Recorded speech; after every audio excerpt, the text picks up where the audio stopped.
She had no name that mattered, no bed that awaited her. She slept among horses, covered in silence and dust, but there was something in her eyes, a sweetness that not even abandonment could erase. Until one day, Destiny, riding a horse, entered the gate, and what was invisible finally shone. On the Mareba farm, the days began before the sky was light. The smell of wet earth mixed with the mooing of cows and the muffled sound of horses' hooves on the clay floor. It was in this scenario that, hidden behind the curtains of rural routine, a girl named Leora lived as if she had no name, nor destiny. She slept wrapped in burlap sacks, among bales of hay and forgotten horseshoes. When the cold got too much, she shared her body heat with an old colt she called Ben-Hur, perhaps the only one who listened to her as a person. The other children in the village would pass by on the road with lunchboxes and ribbons in their hair, but on the farm, Leora was only seen when she had to clean up some mess or fetch water from the well. She never wore shoes that were her own. Her clothes came from donation bags, always loose, worn, and smelling like they had been stored away. Her hair, long and tangled, she tied up as best she could with sisal ropes. Her landlady said she was a distant niece, but all she had to do was see the way she looked at Leora, with impatience, coldness, and shame, to understand that there was no bond of love there. It was a manufactured invisibility, well sewn with silence. Even without books or toys, Leora learned, she observed the horses as if she were studying an ancient language. She knew exactly when one was in pain. She could tell the difference between a hungry neigh and a longing neigh. Some of the more difficult horses, the ones the adults said were not worth the salt of the pasture, would let her get close to them, sometimes even lie down next to them. "You smell like a good soul," old Jeremias, the only farmhand who treated her with any respect, once said. And it was true. Even covered in dust, there was something about Leora that shone without asking for permission. She never received a congratulations, but she was moved when an injured horse started walking again. She never received gifts, but she smiled when a strong foal was born. And no matter how much her boss treated her like a burden, she never responded with anger. It was as if the sweetness that lived in her eyes had also taken root in her heart. A heart that, even without a hug, still beat with hope, the kind that no one understands how it survives, but that resists like a flower growing in cement. And this silent strength was what most bothered those who tried to erase it. At night, when everyone was asleep, Leora would lie down between the stalls and count the invisible stars on the wooden roof. She would draw pictures on the floor with a twig and imagine a world where no one owned anyone else. Sometimes she would dream of a winged horse that would take her to a place where the hay was soft as cotton and people called her by name, with affection, not with orders. In her secret world, she was important, she was free. But soon the rooster would crow, and she would have to return to reality, carrying buckets, listening to shouts, and smiling even for no reason. Still, she never complained, not when she hurt herself on the fence, not when she had a fever for 2 days without anyone noticing. Old Jeremiah once asked her how she managed it, and Leora answered, without hesitation, "Because the horses need me." It was as if having a purpose, even if invisible to others, was enough to keep her going. And maybe it was, because deep down, there was a strength there that neither time, nor dust, nor abandonment could kill. Leora was a forgotten miracle, a breath of light in a place where no one else looked, and like every miracle, it just needed to be revealed. Some people are stars hiding in stables, because the greatest beauties are born in the most unlikely places. Subscribe to the channel and activate notifications. Here, each story is a reminder that in the hay, among the horses in a stable, a hidden star may be waiting to shine. In the capital, the nobility breathed gold, but the prince's heart always beat for the clay, the sweat of the stables and the pure sound of hooves on the dirt. While the other princes collected jewels, Kyle collected old harnesses, stories of forgotten tamers and scars left by horses that no one dared to ride. He did not trust breeders' resumes, nor bloodlines with coats of arms. He sought soul, that wild spark that cannot be bought. That is why he refused guided tours and fawning entourages. He preferred the smell of the corral to the scent of the slaughterhouse. It was on one of these impulses that he decided to personally seek out the horse for the royal tournament. They said that victory guaranteed prestige, but Kale wanted more. He wanted to ride alongside an animal that carried the truth, not pedigree. He crossed regions, dismissed formal invitations, and, guided by his instinct, arrived at a forgotten farm. where weeds grew between the fences and the owners displayed false cordiality. They were greedy, the kind who polish horseshoes but leave hearts rusty. They had ready smiles but empty eyes. Soon they prepared the parade. One by one, decorated horses were brought in, as if they were being paraded for a showcase. There was strength, beauty, and skill, but no soul. Kyle watched, silently, his expression impassive, as if listening to a melody out of tune. And then, while everyone was talking at the same time, trying to convince him, something moved in the back of the field, in a dusty enclosure, far from view. There, in the dry shade of a forgotten shed, he stood, a pitch-black horse at dawn, with eyes that burned, not with fury, but with contained pain. His body exuded raw, untamed strength. Kyle stood up as if pulled by an invisible thread and walked toward the animal. As if following a call, it was as if the world around us had gone silent. "Not that one, Your Highness," shouted one of the keepers as he saw him approaching. They explained that the horse had arrived a few weeks earlier, still without a fixed name, without a reliable history, only with healed wounds and a file marked with words like untamable, aggressive, danger. But Kyle, with the eyes of someone who had been wounded himself, simply said, "I want to. Ride it." They underestimated the warning. Kyle reached out his hand and approached slowly, but the animal backed away. He tried to mount, and before he could touch the saddle, the horse reared up with a brutal kick. The prince was thrown to the ground, and for seconds, the air left his body. A handler screamed and ran to restrain him, while others grabbed ropes and whips. The horse reared, snorted, its eyes rolled in despair. It was as if it was screaming inside with a pain it didn't know where to store. It was then that something unexpected cut through the chaos like a knife through the silence. From the shadows of the stable, a small figure came running forward. Barefoot, with hay-stained clothes and a sun-streaked face, Leora crossed the enclosure, as if her own body were the animal's shield. "Vulcan, no," he said, as if that name had been whispered by time. Everyone froze. The horse stopped. The air hung suspended. She raised her hands, approached slowly, spoke softly, and rested her forehead against his. "Toes?" It was as if the animal had found its home again. The tension dissolved in a second. The prince was still on the ground, trying to understand what he had just seen. The handlers looked at each other, astonished. The horse, the same one that had threatened to kill him, now had its head down, breathing slowly. Leora stroked its mane with an almost maternal gesture, while whispering words that no one heard, but the animal understood. "How did she do that?" whispered one of the servants. But the answer did not come, because at that moment, the one who was invisible became the only presence that mattered. Do you know anyone who has this kind of inexplicable connection with animals? Comment here. She didn't tame the horse.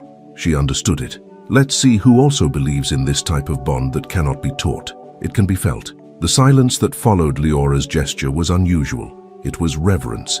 Everyone present, accustomed to shouting and violence in moments of tension, stood, still before the unlikely scene, the fragile-looking girl whispering something into the ear of an untamable beast, and the animal in response, kneeling before her like an ancient knight, surrenders to his queen. No tricks, no strings, just a gesture that came from the soul. For a second it felt like time had bent too.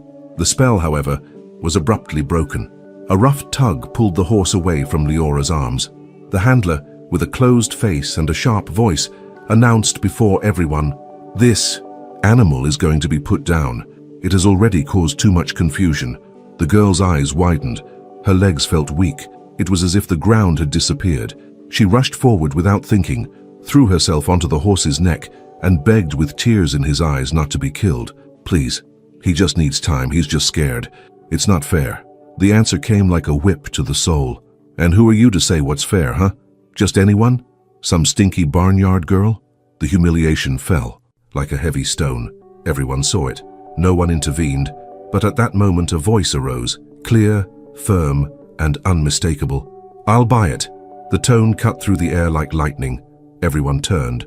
The prince, still with dust on his shoulders and an unreadable expression, walked towards the kneeling girl. "The horse is mine now, and I want this girl to come with me. She will be the keeper of my horses. From today on, she is the responsibility of the crown." The impact was immediate. The farm owner tried to smile, hesitated, then forced a gesture of false kindness. Leora remained silent, still on her knees, as if she did not believe it. When she looked up, there was fear, but also something new, hope, a chance she had never dared to imagine. And then, without even arranging her clothes or hair, she left with them as they were. The journey to the palace was made in silence. The streets changed, the dust was left behind, and before the golden gates of the court, Leora realized how small she was in this new world. The guards looked her up and down, and even without saying anything, they said everything. Once inside the royal estate, the laughter came, muffled, whispered, cruel. They commented on the smell, the appearance, the way she looked at everything with the eyes of a frightened animal. But the prince, not giving any room for mockery, called the foreman, "Take her to the stables, then to the housekeeper. She needs a room." Leora, with hunched shoulders and a suspicious soul, risked a timid question. "Am I going to sleep with the horses?" The answer came with a half smile. "No, here you will have a room of your own," and that yours had the weight of an entire world that she never had. The bath was offered, and the maid, still giggling, gave her women's riding clothes, clothes that, although simple, contained a fabric she had never touched. He got into the hot water, afraid of breaking something. He stayed there for long minutes, as if he were trying to wash away not only the dirt, but all the years of treating her as less than. When she came out, her hair, once dirty and tangled, revealed its true length. Silky black waves flowed down to her waist, like a cloak of shadow and light. And whoever saw her no longer saw the same girl from the sackcloth. Something had emerged from that bathtub, a serene, powerful, and absurdly beautiful presence. At the top of the staircase, the prince crossed the corridors in search of information about the horse. But as he passed through the inner courtyard, his gaze was drawn unintentionally by the silhouette crossing the marble. He stopped without realizing it, and for a moment, he forgot about the tournament, the horses, the commitments. Leora walked with her eyes lowered, still shy, but something about her had changed. The way her hair moved in the wind. Her posture, although simple, carried dignity. It was as if the dust had finally allowed the star to shine. There are people who just need a chance to blossom. Do you know someone who, after so many years of being forgotten, was finally seen? Yes or no? Tell us about your experience, because some people just need a glimpse of recognition to regain the feeling of existing. That morning, the palace corridors were still shrouded in mist when Leora emerged from the room that was now hers. Her simple clothes had been exchanged for a delicate, tailored riding habit in a light, earthy-colored fabric. A cream-colored linen scarf was draped elegantly but unostentatiously around her neck. Her hair, once hidden beneath dirt and neglect, now fell loosely down her back like a black waterfall, strands dancing in the light breeze from the courtyard. The girl from the stables had not changed on the outside. What had changed was the look in the eyes of those who, for the first time, truly saw her. Kyle stood in the distance, watching unnoticed. A hint of expression appeared on his face, somewhere between surprise and enchantment. It wasn't just beauty that was revealed here, it was dignity restored. As if, by being treated with the slightest bit of respect, Leora had blossomed in a silent but powerful way. And anyone who has ever met a woman who has found herself again knows the impact that can have. The next morning he asked her to meet him at the royal stables. He wanted to talk about Vulcan, but there was more to the invitation than he would admit. Sitting on the stone wall, he waited with pent-up anticipation. When Leora arrived, he greeted her with a brief nod, then got to the point. He asked if the horse would be ready for the tournament in a few weeks. Leora did not answer right away. She approached Vulcan, touched his back lightly, and beckoned the prince over with a calm gesture. Without hesitation, she gently took his hand, and instead of cold explanations, she guided his fingers over the animal's warm back, making him feel the rhythm of its breathing, the tension still present under the skin, but also the progressive surrender. She showed him where it was safe to touch, where the animal still responded. She said little, what was necessary. She said that reluctance was not weakness, but memory of pain. That Vulcan had been hurt by human hands, and now needed listening more than command. Kyle said nothing. He just looked at the hand clasped in hers, and for the first time realized that there was a woman there who understood the language of silence and of touch. At the end of that moment, Leora released his hand as if nothing had happened, but the warmth remained, marked on the skin, engraved in memory. That night, the palace was bustling as usual. Balls, meetings, formal dinners. But Kale, locked in his own thoughts, walked through the corridors like a man who had heard something he could not name. The soft touch, the subtle firmness, the way Leora spoke to the animals as if she were returning their souls to them, all of this accompanied him. He tried to distract himself, but no. Conversation held his attention. He slept late, and even in his sleep, he dreamed of wild horses running free and a female figure in the distance, guiding them without reins, only with her voice. The next day dawned golden. The sun was shining on the stained glass windows of the prince's room when he got up and, opening the window, saw the scene that would change everything. In the open field behind the stables, Leora rode Vulcan as one. No saddle, no imposition, just harmony. The horse ran free, but with direction. Her hair flew in the wind, and there was a smile on her face that didn't come from her mouth. It came from her chest. It was pure freedom, and from where he stood, the prince couldn't help but smile. For the first time, he understood that what he had seen was not just a girl taming a difficult animal. It was one soul teaching another to trust again. As he watched the scene unfold, something inside him broke, or rebuilt itself. He had spent his entire life surrounded by people who wanted to impress him, but Leora, she didn't try to be anything. She just was, and that made her absolutely unforgettable. Now tell me honestly, do you believe that there are connections like this, silent, but that leave a lasting mark? Comment here. Not every link can be explained. Some can only be felt.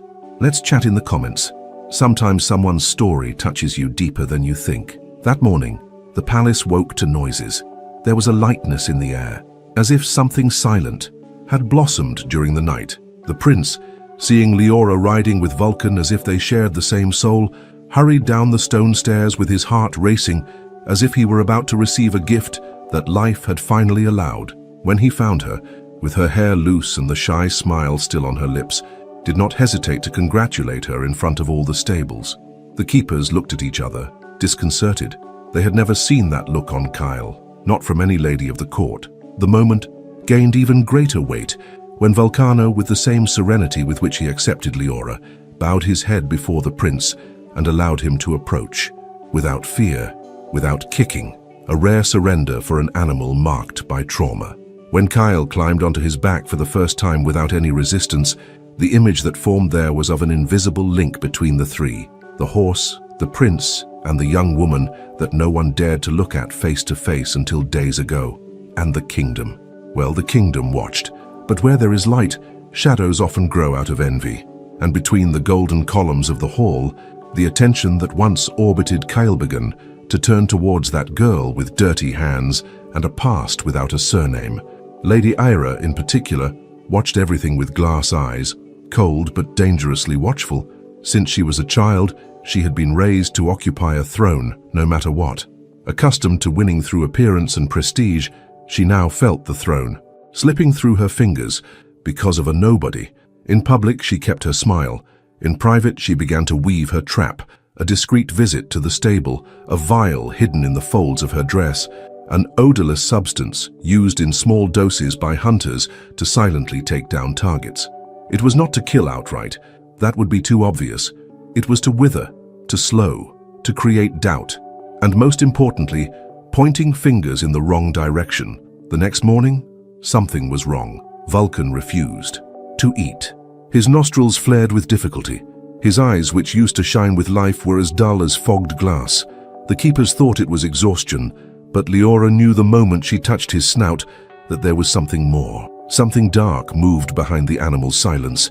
The prince was alerted. He sent for the royal healers.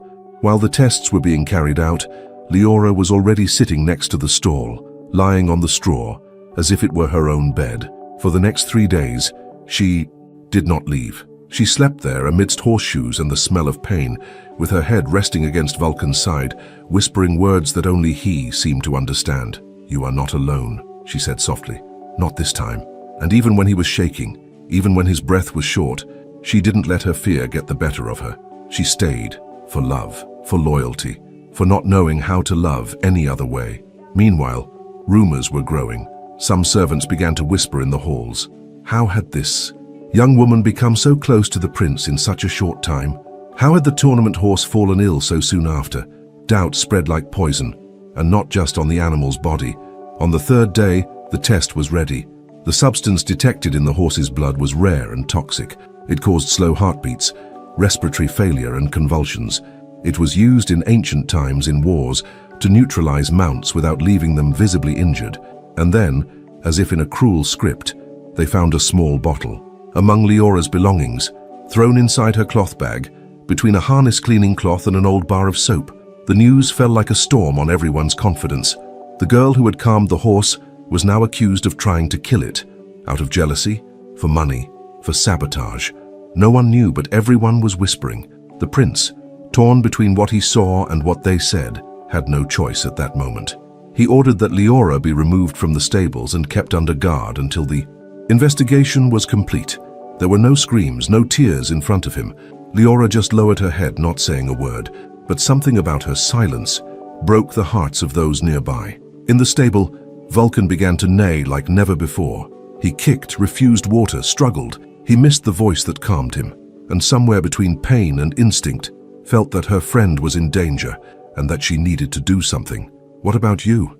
Have you ever witnessed an injustice so clear that even those who don't speak felt it? Comment here. Even silence knows when someone is innocent. This is the time to share stories that the world tried to silence, and you haven't forgotten. In the back of the palace, where the winds didn't blow and the floor was made of icy stone, silence reigned heavily. Leora had been there for hours, or days. She couldn't tell anymore. Sitting in a corner of the cell, wrapped in her own body as if trying to protect herself from something that had already hurt too much, she breathed with difficulty. There were no visible tears. The crying now was happening inside, where no one could see, or almost no one. The following days were strangely silent in the palace. Vulcan, once rebellious and fierce, refused food, water, even the touch of the most experienced handlers. He stamped his hooves with suppressed rage, as if the stable was hurting him inside. He seemed lost, restless, and in the animal's eyes there was a pain that no one understood, but which the prince recognized from afar. It wasn't just illness, it was absence. The foreman tried to force him to walk. Nothing. The vets suggested sedation. Kyle refused. He remained standing in front of the horse for hours, trying to understand what was happening there, until one morning when the sky seemed suspended, Volcano did something that no one expected, bowed before the prince. With solemn slowness, he bent his knees until he touched the ground, a very rare gesture, a silent ancestral request, an invitation that only those who knew the language of horses would understand. "Come on up, I'll take you." Without thinking, Kyle climbed onto its back, and at that instant Vulcan took off. He galloped without hesitation, crossing the palace grounds in the right direction. The guards shouted, the servants ran after him, but the animal seemed to be guided by something greater. He passed through the gardens, through the inner gates, through a side courtyard, until he stopped suddenly in front of a low building with damp walls, the old palace cells. Kyle slowly descended. A guard approached, apprehensive. The indicated cell was occupied. Inside, sitting in the cold corner of the floor, with her back against the wall and her knees hugged, was Leora, the same one that many had forgotten, the same one who had yet to cry out loud even once. Vulcan approached the small iron window and whinnied softly, as if to say, "I found you." And then Leora reached out, not in a hurry, tenderly. Her fingers reached through the bars and touched her friend's snout, and in that silent exchange, the world shouted truths that no judgment dared to speak. Kyle stood still for a few seconds. The sound of their first encounter echoed in his mind. The girl who threw herself in front of the horse to protect it. The same girl who, when humiliated, did not back down. Who spent 3 sleepless nights next to a life that everyone wanted to discard. Who, even when accused, never tried to convince anyone of anything. Because the innocent don't need speeches, just time for the truth to find its way. The prince's eyes filled with tears. A heavy feeling rose in his chest. Shame, anger, regret. He signaled for the cell to be opened. The guards hesitated, but he raised his voice with a firmness that brooked no response. When the door opened, Leora didn't move forward. She just looked, as if asking, without words, "Do you believe me now?" Kyle extended his hand, and in that simple gesture, there was no superiority. There was reparation. Without exchanging a word, they walked side by side back into the light. Vulcan followed closely behind them, as if he were part of the same body. No servant dared to comment. No laughter echoed, because everyone saw what they needed to see, the truth breathing again. Back in the gardens, the prince summoned the palace captain and demanded an immediate investigation. He ordered that the traces of the substance be retraced. He wanted to know who among all of them had bought it and where. The order was clear: bring the truth, wherever it comes from. That night, Leora returned to her room, but she did not sleep. She sat by the window, barefoot and staring at the sky. Vulcan was grazing in the field, visible from the balcony. The prince, passing by, saw that image and understood. What that girl wanted most was never glory. It was just to be heard. This story reminded us that sometimes it is those who don't speak who teach the most profound lessons. Leave a heart in the comments if the friendship between humans and animals also touched you. For the one everyone called an irrational animal was the one who taught what justice is. The palace's gears kept turning, but inside Kyle, something had changed profoundly. The image of Leora touching Vulcan through the cell window wouldn't leave his mind. The gesture, pure and silent, carried more truth than all the official reports. It wasn't enough to free her. It was necessary to prove his innocence, with evidence, with facts, with names. So, without fanfare, he ordered his personal foreman, a trustworthy, discreet and experienced man, to go to the nearest village to investigate each point of sale of the substance used in the poisoning. The journey was short, but each step carried the weight of a reparation.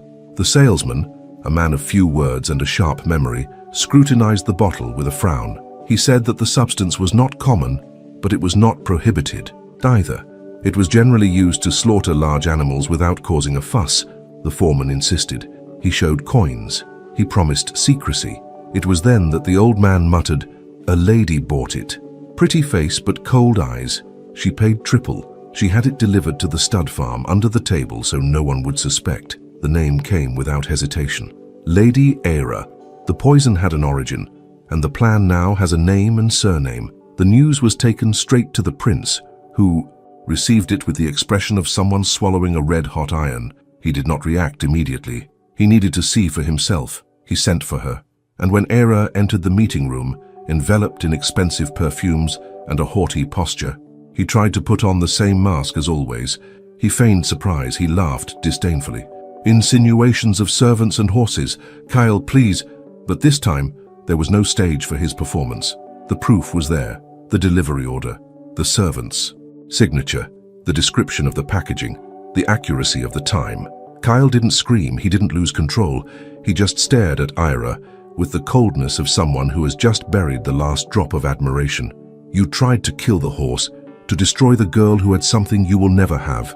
Truth." She tried to justify herself. She tried to turn the tables. She offered silence, influence, even marriage. But the game was over. Because of her lineage, she would not be arrested. The aristocracy still protected itself behind invisible veils, but Kyle did what he could. He banished her, not only from the palace, but from his own history. "From today onwards, you no longer exist here." And when she left, the columns of the hall seemed to breathe a sigh of relief. Meanwhile, Leora, the one who had been dragged through the mud, returned to the stable with the same dignity as someone who had never left the wrong place, just waited for the truth to catch up with her. Vulcan neighed when he saw her, almost as if he were smiling, and she smiled back with an affection that held no grudge, only memory. Later, Kyle walked to the field. He saw her from afar, brushing the horse with gentle strokes. The breeze lifted her hair, and for a moment everything seemed peaceful. His approach did not startle her.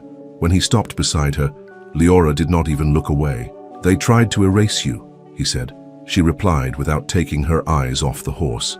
"But the truth always comes in its own time," and Kale silently knew there was not just a caretaker here.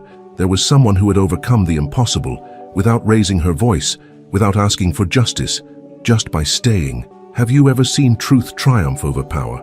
Have you ever felt the bitter taste of an injustice being unmasked too late? Write in the comments. The truth may take a while, but it knows the way. Let's talk about what once made you lose faith, and what made you regain faith. The sun was pouring copper tones over the palace grounds when Leora walked among the stables again with calm steps and light hands. The dust no longer stuck to her skin as before. Now there was a scent of confidence in the air. Vulcan was healed, stronger than ever, and each morning he approached her with more joy, as if he had found a part of himself again. While the other knights trained under strict orders, that horse obeyed a single command, the voice of someone who never tried to dominate it, just to understand it. The preparations for the tournament filled the hallways with tension and anticipation. Uniforms were adjusted, flags were raised, trainers shouted. But in the stables at the back, silence was the greatest sign of strength. Kyle spent more time there than on the throne. He watched from afar as Leora talked to Vulcan, brushed his flanks, and tightened her grip on the harness respectfully, as if asking permission rather than asserting power. It was in that subtle gesture that he saw royalty, not in the crowns but in the way she treated living beings. On a calm afternoon when the sky was preparing for rest and the birds flew in slow circles, Leora was locking the stall after another day. She was distracted, focused on securing the bolt, when she felt a presence approaching. There was no hurry in the steps, nor any words, just silence, the kind of silence that speaks louder than any confession. Kyle stopped very close. The two of them stood face to face, surrounded by the smell of wood and hay, and for some reason, neither of them needed to say anything. The time between them had already explained everything. Their eyes met for a few seconds too long, and then, without ceremony or promises, he kissed her. It was a clean kiss without urgency. It wasn't the beginning of a passion. It was the recognition of something that already existed, a bond that had been born when she threw herself in front of a raging horse. It grew when she slept among straw without demanding anything, and it blossomed when the truth rescued her from the depths of a cell. After the kiss, there were no words, just a small smile on the corner of her mouth and his soft sigh. The stall was closed. The day was over. But something there would never be the same again. On the morning of the tournament, the kingdom awoke to celebration. The stands were packed. Nobles fought for seats and ladies fanned their faces. The sound of drums announced the start. Kyle entered the arena riding Vulcan, who trotted with imposing elegance, as if he knew the symbolic weight of each step. The crowd held their breath. Some, until then, had doubted that the horse would survive. Now, he was the protagonist. The competition was fierce. Precise jumps, speed, dominance. But what set Kale apart from the other knights wasn't technique. It was the connection. Every command seemed to come from the soul. Vulcan responded as if he anticipated the thought. When they crossed the finish line, the roar of the crowd came like an avalanche. The victory was indisputable, but what no one expected was yet to come. During the celebration, amidst applause and coronations, Kyle dismounted from his horse and walked over to where Leora watched discreetly with her hands clasped in her lap. No expensive dresses, no jewelry, just her, the way she had always been. Without saying a single word, he held out his hand. Leora hesitated for half a second, but then he climbed up, and the moment they sat together on Vulcan's back, the entire palace fell silent. Kyle gently pulled her close and in front of everyone kissed her, not as a theatrical gesture, but as someone who announces to the world, "This is my choice." And as they galloped together across the arena, it was not just a victory they celebrated, it was the union of worlds that had never before touched. The invisible groom, the horse marked for death, the prince surrounded by crowns, and now, finally complete. The world saw a keeper. It saw a queen. Share the hashtag #LoveOne in the comments, because sometimes it's in the most unlikely stories that the heart finds what it most needed to hear. The wedding took place without the pomp that the kingdom expected, but with a beauty that no one was able to forget. The golden hall of the royal dome was replaced by an open garden, where the wind blew through the lavender and bells rang along with the birdsong. Leora entered not with jewelry, but with her hair loose, adorned with a braid of wildflowers. The dress was simple, made of white linen, hand-sewn by the palace's own governess. There was dignity in every detail, a royalty that needed no flash to be noticed. In the background, Vulcan watched quietly, imposingly, as if he knew that this ceremony was his too. There was no long speech, just a look between two who had already said everything without needing words. When Kale took Leora's hands, the silence that fell over the garden was reverent. The prince, who could have any nobleman in the kingdom, chose in front of everyone a woman who had once slept between burlap sacks with the smell of hay in her hair. And when you saw them together, you saw no difference in position, just the perfect fit of two whole souls. The following days were filled with rumors. Some of the court expected Leora to become a new version of herself, elegant, unapproachable, molded by nobility. But she defied all expectations. The princess did not occupy the golden thrones or the mirrors of the gallery. She preferred the smell of wet earth in the fields and the sound of hooves on the hard-packed floor. Her mornings began as before, with boots on her feet, riding breeches, hair tied back, and a bucket of feed between her arms. The difference was that now the servants opened the doors for her to pass through. In the weeks that followed, the people began to call her the Princess of the Stable, not out of contempt, but with affection. It was common to see her walking alone between the stalls, laughing with the horses, chatting with the elders, helping the blacksmiths or carrying water pots. The children of the royal village were enchanted by her, and the horses recognized her from afar, including Vulcan, who now grazed freely in the royal fields. All she had to do was call him, a word, a whistle, and he would come galloping, just like the first day. Kyle watched everything from afar, with the eyes of someone who had found what no throne could promise. He was no longer the restless prince he once was. He had become a man at peace. He smiled every day, not because he had found a perfect princess, but because he had discovered an angel where no one had ever thought to look, among horses and silences. Sometimes the advisors still tried to remind them that Leora had no lineage, that she had not been raised to reign, that she could embarrass the crown with her too free-spirited ways.